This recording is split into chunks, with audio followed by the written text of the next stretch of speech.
வணக்க நேயர்களே, இன்று அக்ஷயம் சேனல் வாயிலாக மறுபடியும் உங்களை சந்திப்பதில் மிக்க மகிழ்ச்சி. எல்லோரிடத்திலும் அன்பு செலுத்துவோம் என்பது பற்றிய ஒரு பதிவொன்று பார்ப்போம். ஒரு ஒட்டகம் ஒரு கொக்கை பார்த்து கேள்வி ஒன்று கேட்டுதான், உன் கழுத்து ஏன் இப்படி வளைந்து போயிருக்குன்னு.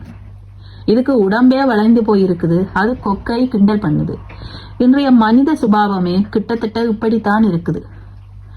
இந்த உலகத்தில் குறையில்லாத மனிதர்களே கிடையாது, நாம உட்பட. முதல்ல நாம அதை உணர வேண்டும். ஒரு ஊர்ல ஒரு விற்பனை நிலையம் இருந்துச்சு. செல்ல பிராணிகளை விற்பனை செய்கிற இடம் அது.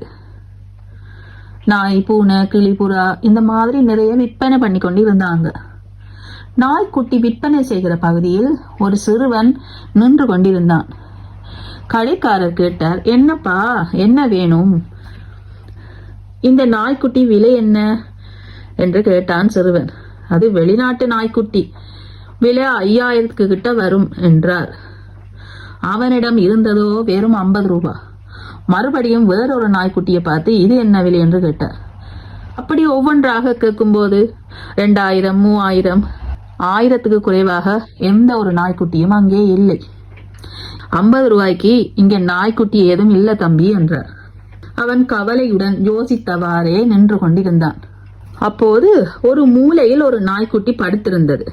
மறுபடியும் அந்த சிறுவன், இந்த நாய்க்குட்டி என்ன விலை என்றார்.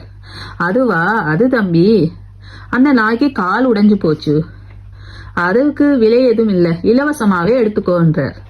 அந்த சிறுவனுக்கு ரொம்ப கோபம் வந்துருச்சு.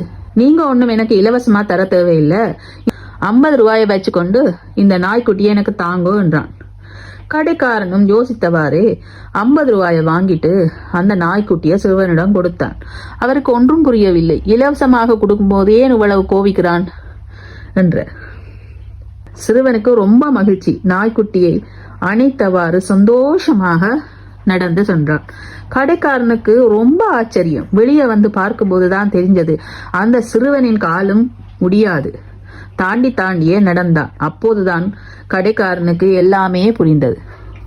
கால் உடைந்த இந்த நாய்க்குட்டிக்கு ஒரு எஜமான் கிடைத்தது போல இந்த சிறுவனுக்கும் ஒரு அன்பானவர் கிடைப்பார் என்று அவர் மனதார இறைவனை பிரார்த்தித்தார். இந்த உலகத்தில் எல்லோருக்கும் ஒரு குறை, குற்றம் உண்டு. அடுத்தவரின் ஊனத்தை கேலி கிண்டல் செய்யாமல் அனைவரையும் நேசிப்போம், அனைவரிடத்திலும் அன்பாயிருப்போம். இன்னும் ஒரு பதிவில் உங்களை சந்திக்கின்றேன். நன்றி. வாழ்க வளமுடன்.